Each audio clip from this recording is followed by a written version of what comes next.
හයි ඉතින් කොහොමද ඔයගොල්ලෝ හැමෝටම ඉතින් ගොඩාක් කාලෙකට පස්සේ මගේ නම් කටහඬත් වෙනස් වෙලා තියෙන්නේ.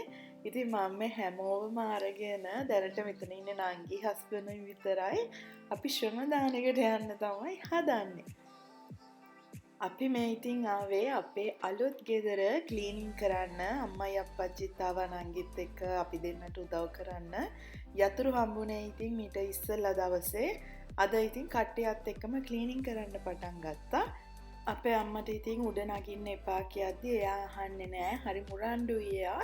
ඉතින් එයා කරේ නැත්තම් හරියන්නේ නෑ කියලා ඒ දේවල් එයාටම කරන්න ඕනි කියලා එයාම ඉතින් උඩ නැගලා තපරැලි ඔක්කොම මේවා ක්ලීනින් කරනවා.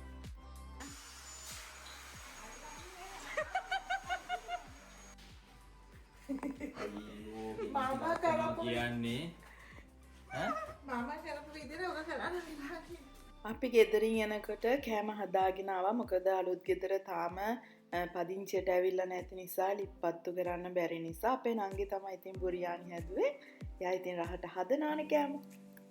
ගෙදර ඉතින් කාමරවල් වල ස්ටිකර්ස් නැත්තම් වෝල්පේපර් අලවලා තිබ්බේ. මේ කාමරේ නම් ස්ටිකර් එක කොහොමත් ගලවනවා කියලා හිටියේ. නමුත් ලොකු කාමරේ වෝල්පේපර් එක මම දැනට තියාගන්නවා කියලා හිතන් හිටියේ. නමුත් නංගි අම්මයි දෙන්නම කැමති වුණේ නෑ. මං යනකොට ඒක ගලවන්න පටන් අරගෙන ඉතින් ඔක්කොම ටික ගලවලා දැම්මා.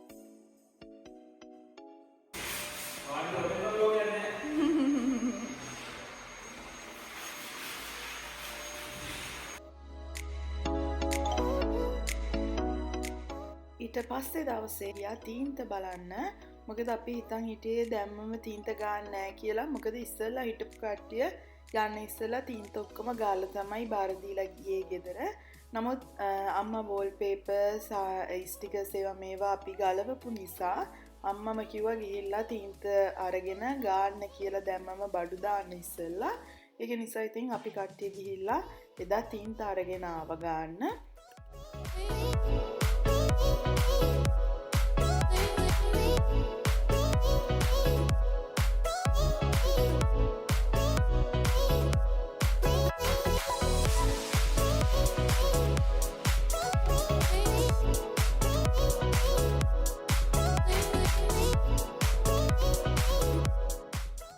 එදාම මේ අයියට එන්න කියලා ගෙදර ඉලෙක්ට්‍රික් බෝඩ් එක ඉලෙක්ට්‍රික් ඒවා ටික ඔක්කොම දේවල් ටික කන්ට්‍රෝල් කරගත්තා යාට කියලා. ඇත්තට මේක ගයක් ගන්න ඉස්සෙල්ලා කරන්න ඕන දෙයක්. අපිට ඒක කරන්න බැරි වුණා. ඒක නිසා ගේ ගත්තට පස්සෙත් ඉක්මනට යාට එන්න කියලා ඒ දේවල් ටික කන්ට්‍රෝල් කරගත්තා.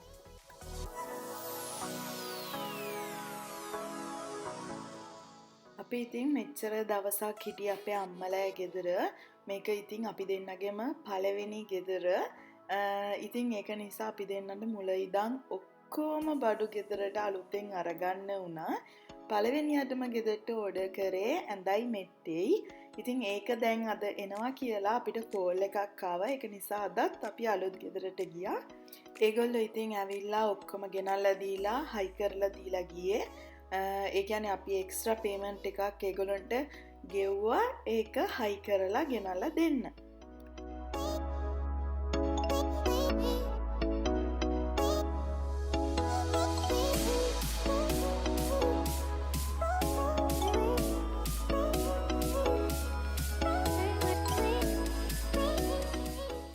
හයි කරාට පස්සේ ඉතින් ඔහොම තමයි ඇඳ තියෙන්නේ. ඉතින් ඇඳට වඩා ගාණක් හරි ඊට සමාන ගාණක් මෙට්ටට ගියා. අපි ඒ දෙකම ගත්තේ එමිෆ්ලෙක්ස් එකෙන්මයි. ඉතින් අපි දෙන්නම කතා වෙලා ගොඩක් වෙලාවට කියන්නේ නිදා ගන්නකොට මෙට්ටේ හරියට තියෙන්න ඕනේ. නැත්තම් කොඳු වලට ඇඟට හරි නෑ. ඒක නිසා ඒගොල්ලන්ටම කියලා අපේ ඇඟවල් වලට හරියන විදියට තමයි මෙට්ටේ හදාගත්තේ. ඉතින් තව දවසක් අපි මොන්ද කොන්වෙනියන්ස් එකට ගියා සෝෆා එකක් බලන්න. ඇත්තටම මම ආස පාටට ආස සෝෆා එක තිබේ පොල්ත්‍රෝනේ සෝෆා කියන වෙන කඩේක. නමුත් ඒකේ තියෙන ඔක්කොම ඒවා සයිස් එකෙන් ලොකු වැඩි. අපේ ගෙදරට ගොඩක් ඉඩ යනවා ඒවා දාන්න. ඒක නිසා ඉතින් අන්තිමට මේකෙන් ගන්නවා කියලා හිතාගෙන ආවා. නමුත් එතනත් මට හරියන පාට තිබ්බේ නෑ. ඒත් සයිස් එක හරියන සෝෆා එකක් තිබ්බ හින්දා ඒකෙන් අරගත්තා.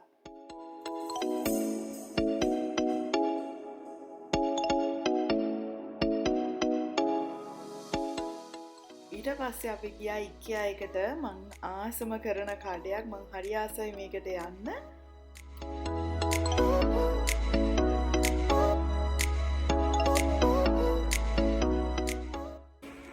සුපිරි. ගමුද? මුළු ගෙදරටම ඉතින් ලෑම්ප් ෂෙඩ් ගත්තේ IKEA එකෙන්. මම මේ අපි දෙන්නම මේ ලෑම්ප් ෂෙඩ් වලට මාර ආසයි. හරිම ලස්සනයි. ඉතින් ඒකෙන් තමයි ඔක්කොම ගෙදරට අවශ්‍ය ලෑම්ප් ෂෙඩ් ටික ගත්තේ.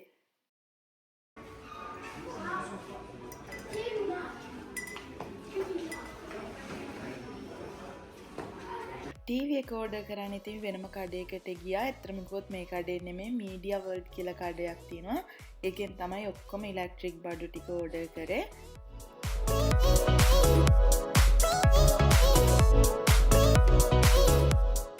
ලානක ඉතින් ඕඩර් කරලා දවස් 14කින් 15කින් වගේ තමයි ආවේ. ඒගොල්ලෝ ඇවිල්ලා එක හයි කරලා දුන්නා. ඊට පස්සේ ඉතින් ඒ වෙනකොටත් ගෙදර මුකුත් තිබෙන ඇඳයි දිවාන එකයි විතරයි ගෙදර තිබ්බේ. ඊට පස්සේ අපි ගිහිල්ලා අපහු ඕඩර් කරා මොම්ද කොන්වෙනියන්ස් එකෙන්ම ටීවී ස්ටෑන්ඩ් එක. ඒක නම් ඉතින් හස්බන්ඩ් තනියම හයි කරේ. දැනට ඉතින් ඔච්චරයි මන් ළඟ තියෙන වීඩියෝස්. මොකද මගේ අලුත්ම ෆෝන් එක හොරකම් කරලා ඉතින් ඒකේ iCloud එක බෑකප් වෙලා තිබ්බේ නැහැ මෙමරි ෆුල් වෙලා නිසා. ඉතින් අන්තිම වීඩියෝස් ටික මට අරගන්න විදියක් තිබ්බේ නැහැ.